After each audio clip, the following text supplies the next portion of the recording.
Now, spokesperson for the Jacob Zuma Foundation, Mzwanele Manyi, joins us live via our video link for more on this. Mr. Manyi, thank you so much for your time and for joining us this afternoon. So, Mr. Mbalula, not mincing his words there, obviously saying quite a mouthful, calling the former president a liar, unreliable and irresponsible. What's your reaction as the foundation to these remarks by the ANC's SG? Yeah, good afternoon to you and the viewership of the newsroom. No, the foundation does not rate Mbalula. As you can hear, he's just an exasperated fellow that doesn't know what to do. He doesn't even know that the NEC of the ANC is not the highest decision-making structure of the ANC. There is still the conference. So he speaks as if the final has been set on President Zuma, and yet the same constitution of the ANC knows that the NEC is indeed a structure in between conferences, but the conference still remains the highest decision-making body. So President Zuma can still go to the conference of the ANC. So the matter is not done. But President Zuma has decided that in the interim, he'll go to court because there were a whole range of procedural flaws that were in that NDC and NDCA. One of those, for instance, is the issue of just pure basics, where if a matter is being handled by the NDC, it means then the organization must take a step back and allow the NDC to dictate the process, as it were.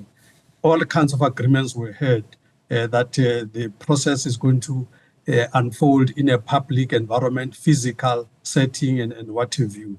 Instead of that happening, the ANC interferes with that same process, and they say, no, it must be on Zoom, it must be on all kinds of other ICT formats which President Zuma is not familiar with. And all of that, so which just shows the interference of the whole thing.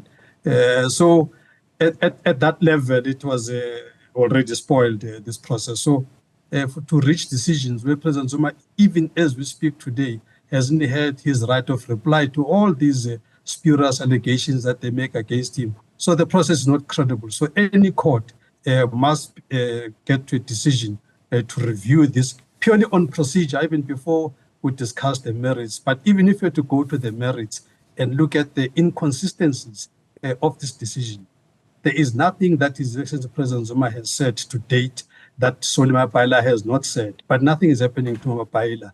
President Zuma said MK Party will be registered and will contest the elections, and then he gets all kinds of excitement by the ANC of Ramaphosa, and they want to do all kinds of things to him. Mapaila makes the same thing this a few days ago. He says the SACP will register SACP as a party to contest elections and contest the ANC, and nothing happens to him. The ANC says it is an organization of integrity, an organization of virtue, and then you have its own so-called president that has stashed millions in the couches, and the ANC turns a blind eye to this.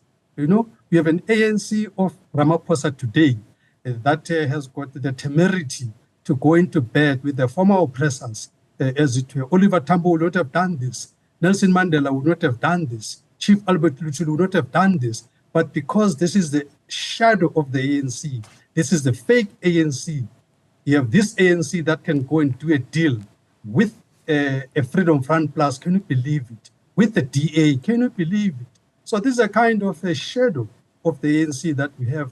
This is why they do these kinds of things. His Excellency President Zuma wants to save the real ANC, not this thing that is busy now in some small soccer field that can hardly take 2,000 people, which just shows that this thing is dead. As it were, the real ANC would have packed any stadium in this country, but the shadow ANC is struggling to be busy in some small soccer field in Khayelitsha of a 2,000 capacity. That's the situation that we're dealing with. Right. So, I mean, you make mention of the SACP and them a few days ago outright coming saying they will contest the 2026 local elections. Why do you believe those inconsistencies exist? It's because it's a factional agenda. What is happening in the ANC, that when they say the ANC is a broad church, is true. It's a broad church. You've got conservatives in the ANC, liberals, neoliberals in the ANC, and you've got progressive elements in the ANC. What seems to have taken a situation now is that the conservative element has actually the neoliberal elements of the ANC are the dominant faction right now. and they are driving the agenda towards neoliberalism.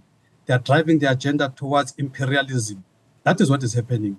The progressive elements have been marginalized, have been bought out as it is. You must remember that the 2017 conference was not a genuine conference at the end, because the genuine result was actually interfered with by the billions that were put there by private sector as it were. This is why you have the Ramaphosa ANC today that can undermine a 2017 ANC resolution to expropriate land without compensation, that they go there and do some shenanigan called expropriation with nil compensation.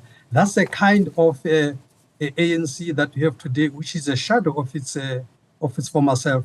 The kind of ANC that is implementing the Bella Bill finds time to nurse the feelings of the reactionary elements, the feelings of racists, and waste the whole 90 days when the parliament already passed the bill. The kind of ANC that, despite parliament having passed a resolution to get rid of the Israel ambassador here because of all the atrocities in Gaza, this ANC of Ramaphosa is still harboring this person in Pretoria. This ANC of Ramaphosa that has seen to it that we have the highest inequality in this country, worse than in apartheid days. We're currently sitting also with a huge unemployment. Some over 60% of the young people of this country are not employed. This is because Ramaphosa is taking all our gold, all our platinum, everything, all our coal, he's taking it to his friends in Europe. He is bankrupting this country. South Africans have tried to send a clear message in May this year by ensuring that the ANC mustn't get its overwhelming majority. And instead, they did a deal.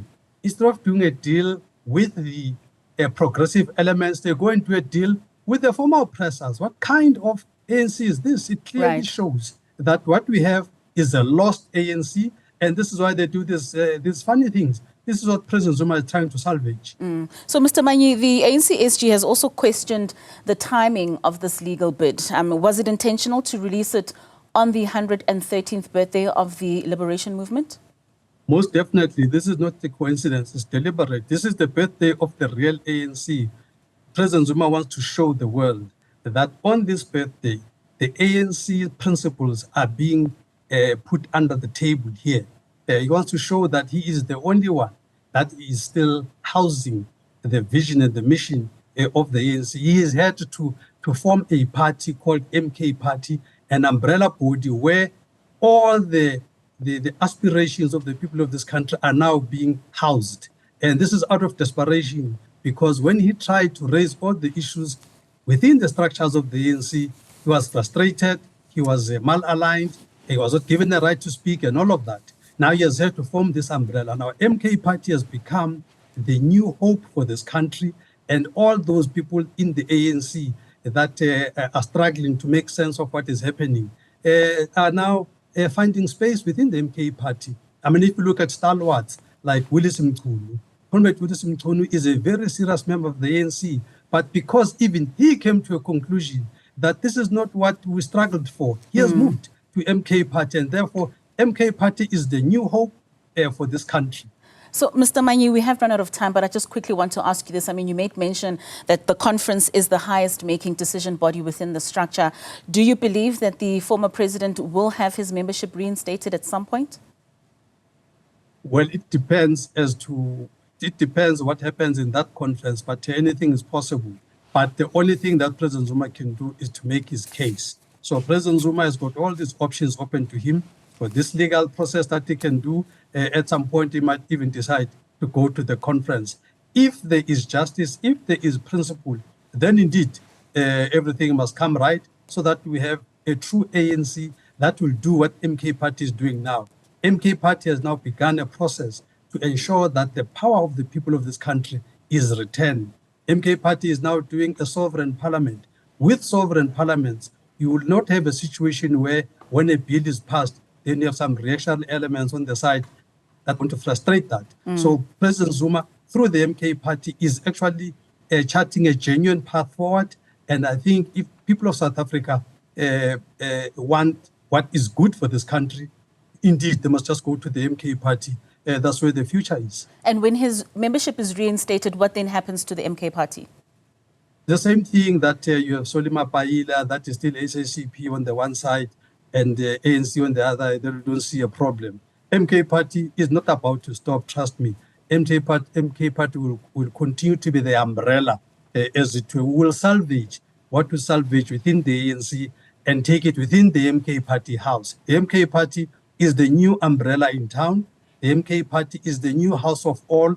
I mean, if you look at the MK party today, all various parties can see themselves within the MK party. So indeed, the MK party is the embodiment, it's the cocktail, it's the most progressive collection of all the progressive forces in this country. So MK party has become the new hope, and we call on people to do the right thing and just join the MK party.